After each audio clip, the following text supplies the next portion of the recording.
रिश्ते भरोसे चाहत यकीन उन सब का दामन अब चाक है, समझे थे हाथों में है जमीन, मुट्ठी जो खोले बस खाक है।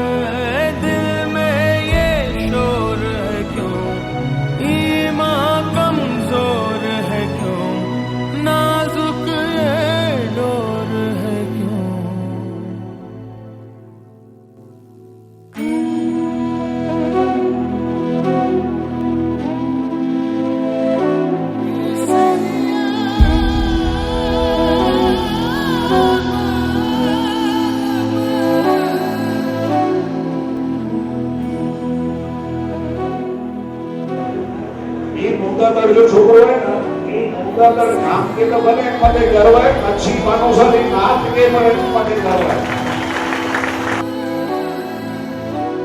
एक बार निष्फળતા મળવા છતાં હિંમત હાર્યા વિના આત્મવિશ્વાસ સાથે ફરીથી પ્રયાસ કરવામાં આવે તો સફળતા જરૂર મળે છે। આ વાતને કચ્છના હિતેશ જોઈસરે સાર્થક કરી બતાવી છે।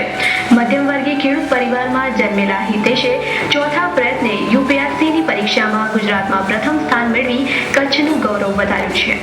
અમારે અહીંયા નવરાત્રિમાં જે પ્રોગ્રામો થાય ને, અમારા મુંબઈવાળા મંડળવાળા આવીને છોકરા પ્રોત્સાહિત કેમ થાય, કેમ એને ઇનામ મળે, એવી રીતે એ પ્રોગ્રામ રાખે ત્યારે પણ એના માટે કે ગામના છોકરા વધુ ભણે અને છોકરાને એવું ગર્વ થાય કે આને ઇનામ મળ્યું, મને ન મળ્યો, એ મુંબઈવાળા દર વખતે કરે જ છે આવું।